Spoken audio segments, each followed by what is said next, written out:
The main purpose of yoga, union. The word yoga literally means union. The Sanskrit word means union.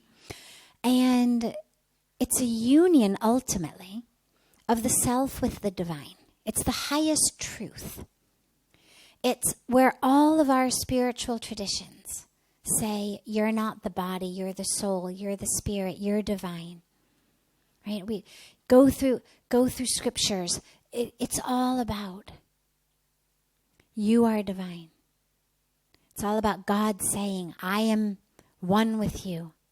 Everything in the universe is pervaded by the divine. We're all divine. That soul, that spirit, that consciousness is us.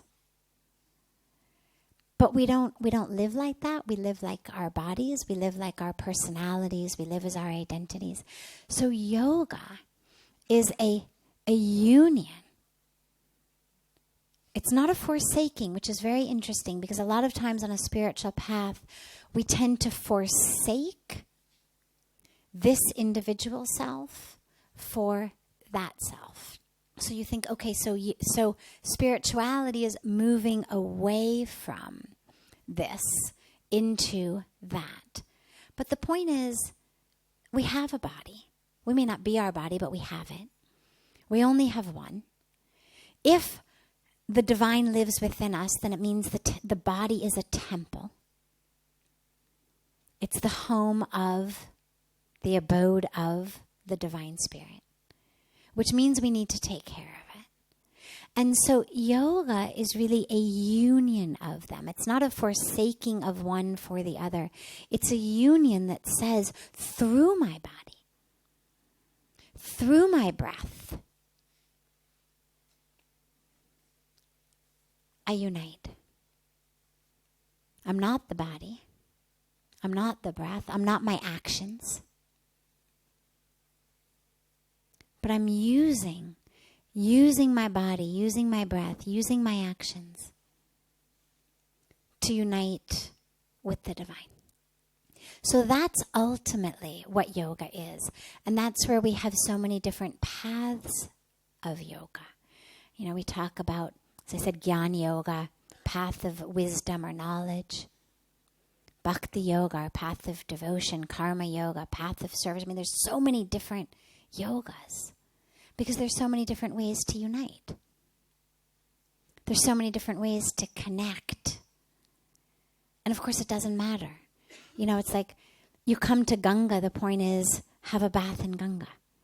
Doesn't matter which ghat, which platform you go down. Doesn't matter whether you get into Ganga toe first or you dive in head first or cannonball in. It doesn't matter. Ganga doesn't play favorites. It's not like, the cannonball one gets more blessings than the one who came in toes first. It's not like that. The whole point is just get in.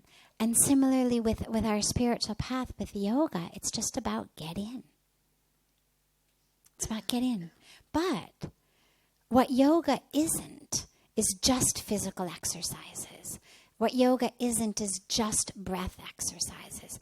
It's that full union, which is where, if you look at the 8 limbs of Patanjali, he actually gave it really simply and really beautifully, which is, he began with the yamas and the niyamas, how we live in the world, non-violently, truthfully, giving, sharing. We're not hoarding, we're not stealing. We live with purity, we live with introspection and surrender, and all of these aspects of what you could call a dharmic life, a spiritual life that has nothing to do with your religion, that has nothing to do with your culture. This is universal, sort of 10 commandments of a good life by whatever religion you are. And then moving up.